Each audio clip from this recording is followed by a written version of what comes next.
Bonjour à tous, on se retrouve aujourd'hui pour une nouvelle vidéo qui va parler de parcs d'attractions. Je vais en effet vous présenter mes tops et mes flops pour le parc de Disneyland Paris. On va parler du meilleur, on va parler du pire. C'est vrai que quand on a peu de temps devant nous, il est important de mettre des priorités sur ce que l'on a vraiment envie de faire, sur ce qui vaut le coup d'être fait et de ne pas perdre trop de temps dans des files d'attente. Petit disclaimer, je vais vous donner mon avis, donc libre à vous de vous faire votre propre avis et de faire les attractions que je n'aime pas. De toute façon, c'est bien de les faire au moins une fois, ne serait-ce que pour avoir son propre avis. Si les files d'attente ne sont pas trop longues, en plus, lancez-vous. Mon premier flop, c'est l'attraction Toy Soldier Parachute. C'est une attraction qui se trouve au parc Studio. C'est une attraction que je n'aime pas trop car la file d'attente est extrêmement longue et le débit de l'attraction est très faible. Ça s'explique surtout par le fait qu'il y ait beaucoup de gens malades dans l'attraction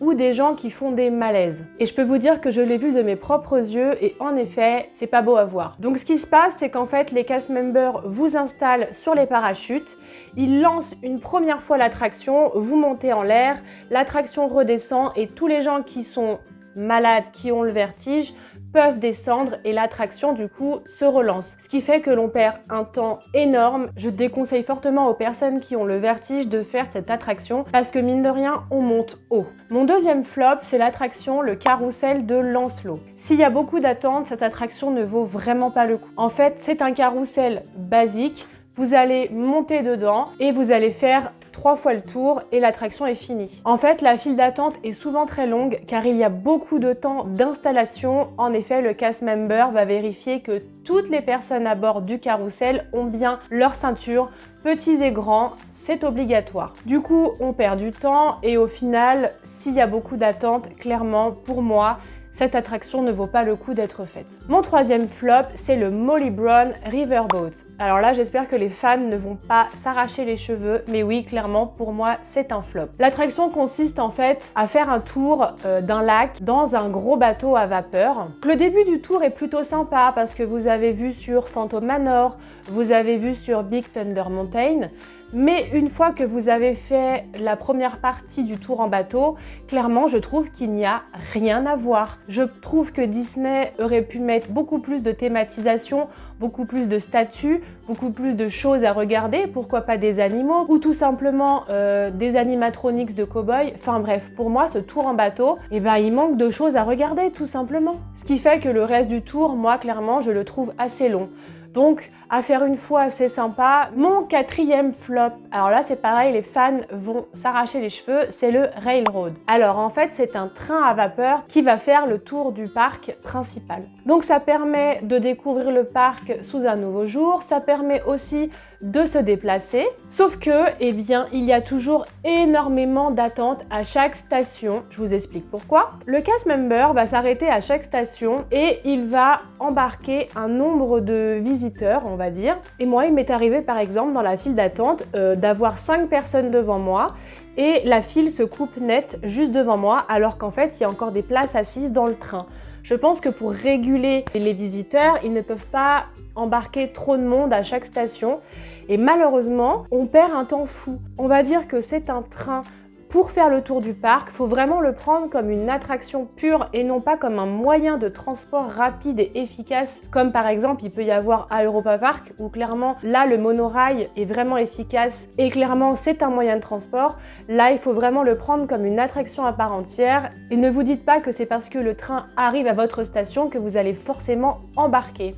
Non, non, non, grave erreur. On va maintenant passer au top. Mon premier top, c'est Phantom Manor. Je pense que Phantom Manor a énormément de fans. Donc c'est une maison hantée. Les décors sont magnifiques, la storyline est très travaillée, l'attraction est poétique, elle a été refaite il y a pas longtemps. Tout est parfaitement travaillé, que ce soit les décors, les animatronics, l'extérieur, l'intérieur, bref, tout est magnifique. Je déconseille toutefois de le faire avec des plus jeunes, il y a certaines scènes qui peuvent les impressionner, je pense que les moins de 3 ans, clairement, c'est pas la peine, il vaut mieux qu'ils passent leur chemin parce que ça risque de leur faire peur. Une autre attraction que j'adore, c'est l'attraction Star Tour. Donc c'est une attraction sur le thème de Star Wars et là aussi je trouve que tout est travaillé de A à Z et tout est génial. Vous allez embarquer à bord d'un vaisseau spatial à travers différentes planètes. Ce sont des simulateurs en 4D, vous allez avoir des lunettes, les sièges vont bouger et ce qui est cool, c'est que dans Star Tour, il y a 50 scénarios différents.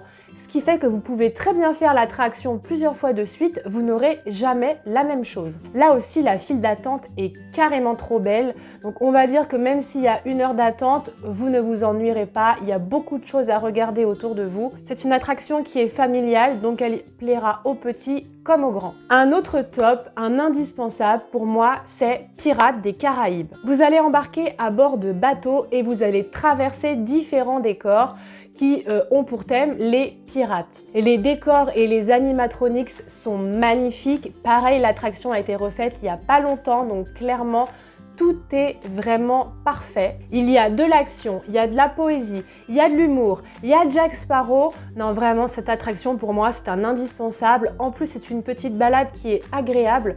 C'est nickel pour se reposer les pieds, donc trop bien. Je vais vous proposer un dernier top, même si clairement, il y en a beaucoup d'autres derrière. C'est l'attraction Big Thunder Mountain.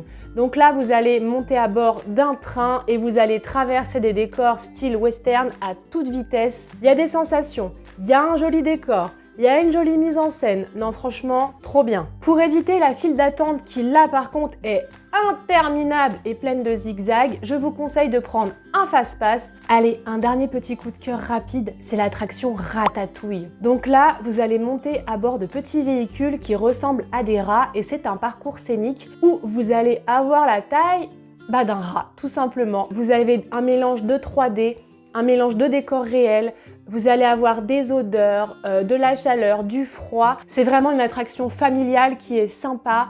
Il y a de l'humour, il y a de l'action dans cette attraction. Tout est magnifique. Bon et ben voilà, cette vidéo est terminée. J'espère qu'elle vous a plu. N'hésitez pas à me dire dans les commentaires quels sont vos tops, quels sont vos flops. Ça m'intéresse de savoir. N'hésitez pas à vous abonner et à liker, ça fait toujours plaisir. Et je vous dis à bientôt pour une nouvelle vidéo. Salut!